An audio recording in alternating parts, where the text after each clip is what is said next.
বিরতির পর স্বাগত। নির্বাচনকে সুষ্ঠুভাবে সম্পন্ন করতে ইতিমধ্যে সজাগ দৃষ্টি রেখে কাজ করছে নির্বাচন কমিশন। কোন ধরনের যেন অভিযোগ না ওঠে তার জন্য বিভিন্ন পদক্ষেপ গ্রহণ করছে নির্বাচন কমিশন। এরই মধ্যে খবর, বিরোধী নেতার উপর আক্রমণের ঘটনায় পুলিশের সেক্টর অফিসারকে এবার শাস্তি দিল কমিশন। নির্বাচন নিয়ে বিরোধীদের সব অভিযোগকেই এবার গুরুত্ব দিচ্ছে নির্বাচন কমিশন। 14 এপ্রিল পর্যন্ত 60-এর বেশি অভিযোগ জমা পড়েছে বলে জানিয়েছেন কমিশন। সে বিষয়ে বিস্তারিত জানবো। টেলিফোন লাইনে রয়েছে নিউজ ভ্যানগার্ড প্রতিনিধি সুপ্রীতি মুখার্জি। সুপ্রীতি, নির্বাচনকে কেন্দ্র করে বিরোধীরা যে সমস্ত অভিযোগগুলি ইতিমধ্যে তুলে ধরছে সে সমস্ত অভিযোগকে যথেষ্ট গুরুত্ব সহকারে দেখছে নির্বাচন, কি আপডেট পাচ্ছ? দেখো, আইন শৃঙ্খলা লঙ্ঘনের ব্যাপারে রিটার্নিং অফিসাররা কিন্তু আগে থেকে জানিয়ে দিয়েছিল যে তারা কড়া পদক্ষেপ নেবে, এবং সেই কড়া পদক্ষেপের অঙ্গ হিসেবে আমরা দেখতে পাচ্ছি একের পর এক সরকারি আমলাকে চাকরি থেকে সাময়িক বরখাস্ত করা হচ্ছে, কোথাও তাদের উপর উপযুক্ত ব্যবস্থা নেওয়া হচ্ছে। এবারে সেই জায়গাতে তোমার বিশেষ করে পশ্চিম ত্রিপুরা লোকসভা আসনে এখনো পর্যন্ত নির্বাচনকে কেন্দ্র করে কত কত পরিমাণে অভিযোগ জমা পড়েছে এবং তার পরিপ্রেক্ষিতে কোন কোন বিষয়ে কি কি ব্যবস্থা নেওয়া হয়েছে সেটাই তুলে ধরা হয়েছে একটি নির্বাচনী আধিকারিকের দপ্তর থেকে বিশেষ বিজ্ঞপ্তির মধ্য দিয়ে। এবং সেই জায়গাতে এখনো অবধি আমরা যেটা জানতে পারছি যে নির্বাচন ঘোষণা হয়েছে 16 তারিখ, এবং তারপর থেকে আগামী তোমার 19 তারিখে রয়েছে প্রথম দফার ভোট। হাতে রয়েছে আর মাত্র 2 দিন সময়, এবং এই 2 দিন সময়ের মধ্যেই নির্বাচন দপ্তর প্রকাশ করলো যে কত অভিযোগ তারা জমা পেয়েছে এবং কত অভিযোগের তারা সলভ করেছে। সেই জায়গাতে রাজ্যের মুখ্য নির্বাচনী আধিকারিক পুনিত আগরওয়াল জানিয়ে দিলেন যে প্রায় এখনো পর্যন্ত 14 তারিখ পর্যন্ত যে রিপোর্ট উঠে এসেছে তাতে 68টি অভিযোগ জমা পড়েছে নির্বাচন দপ্তরে। বিশেষ করে এই যে অভিযোগ সেটা কিন্তু পশ্চিম আসনের ক্ষেত্রে, অর্থাৎ ওয়েস্ট ডিস্ট্রিক্ট তো রয়েছে, তার সঙ্গে পশ্চিম লোকসভা আসনের মধ্যে যে 30টা বিধানসভা কেন্দ্র পড়ছে সেই 30টা বিধানসভা কেন্দ্র থেকে যা যা অভিযোগ উঠেছে বিরোধীদের পক্ষ থেকে সেই অভিযোগ জমা পড়েছে। কোথাও স্থানীয় তোমার বিএলও থেকে শুরু করে স্থানীয় নির্বাচনী দপ্তর থেকে শুরু করে রিটার্নিং অফিসার থেকে শুরু করে একেবারে সর্বশেষ তোমার পশ্চিম আগরতলার যেখানে ডিএম অফিস, যেখানে নির্বাচনী কার্যালয়, সেই জায়গা অবধি এসে পৌঁছেছে প্রায় 68টা অভিযোগ। এবং সেই 68টা অভিযোগের ক্ষেত্রে এখনো পর্যন্ত সমস্ত অভিযোগকেই কঠোরভাবে উপযুক্তভাবে ব্যবস্থা নেওয়া হয়েছে।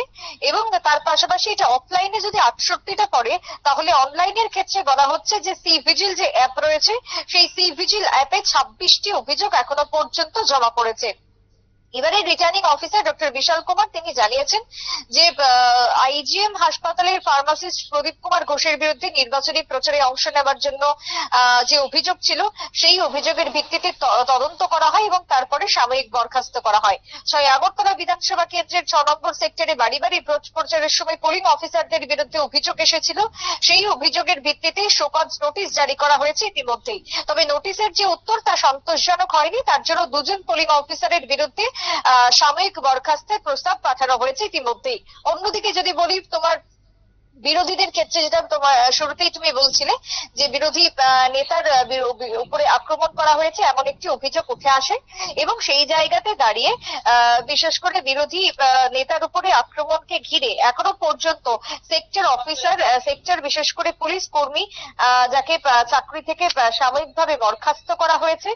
এবং সেই জায়গাতে দাঁড়িয়ে তোমার যেটা এখনো অব্দি আমরা জানতে পেরেছি যে নেইচুংথাং ত্রিপুরাকে পুলিশ সেক্টর অফিসার যাকে কারণ দর্শানোর নোটিশ প্রদান করা হয়েছে।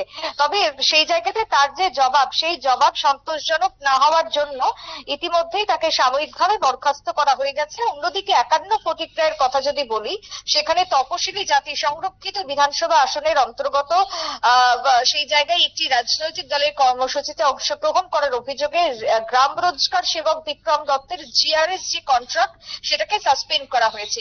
এরকম একাধিক অভিযোগ উঠে এসেছিল, সেই একাধিক অভিযোগের নিষ্পত্তি করা হয়েছে, সমস্ত কিছু ক্ষেত্রে প্রমাণ দেখা হয়েছে, উপযুক্ত প্রমাণ পাওয়ার পরই সাময়িক বরখাস্ত করা হয়েছে সমস্ত ক্ষেত্রেই। তাই এখনো পর্যন্ত যে জায়গায় বলা হচ্ছে যে 26টা অভিযোগ সিভিজি ল্যাব এবং অন্যদিকে অফলাইনে 68টা অভিযোগ পড়েছে, সমস্ত অভিযোগ প্রত্যেকটা ক্ষেত্রে কয়েক মিনিটের মধ্যেই তা খতিয়ে দেখা হচ্ছে এবং তারপরে উপযুক্ত ব্যবস্থা গ্রহণ করা হচ্ছে।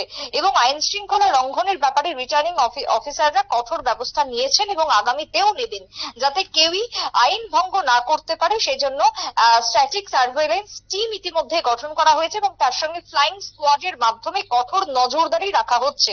আর এই যে ফ্লাইং স্কোয়াড, সেই ফ্লাইং স্কোয়াড ইতিমধ্যে যথেষ্ট তৎপরতার সহিত কাজ করছে। নাগরিক হোক কোনো রাজনৈতিক দলের অভিযোগ হোক, সেই অভিযোগ জমা করার সাথে সাথে এই ফ্লাইং স্কোয়াড টিম উপযুক্ত ব্যবস্থা নিচ্ছে। পুলিশ প্রশাসন তার পাশাপাশি নজরদারি রাখছে।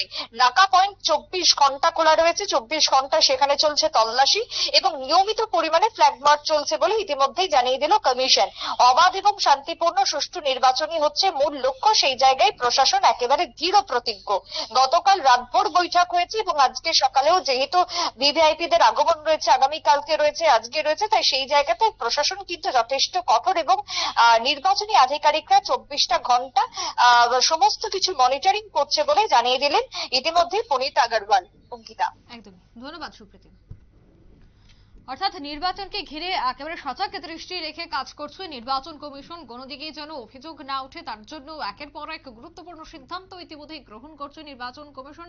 বারংবার অভিযোগ উঠে এসেছিল যে বিভিন্ন সরকারি কর্মচারীরা বিভিন্ন নির্বাচনী কার্যক্রম অংশগ্রহণ করছেন, তাদের বিরুদ্ধেও কড়া পদক্ষেপ নিতে দেখা গেছে। ইতিমধ্যে এই খবর যে বিরোধী নেতার উপর আক্রমণের ঘটনায় পুলিশের সেক্টর অফিসারকে শাস্তি দিয়েছে এবার নির্বাচন কমিশন। নিয়ে নিচ্ছে ছোট্ট একটি বিজ্ঞাপন বিরতি, সঙ্গে থাকুন।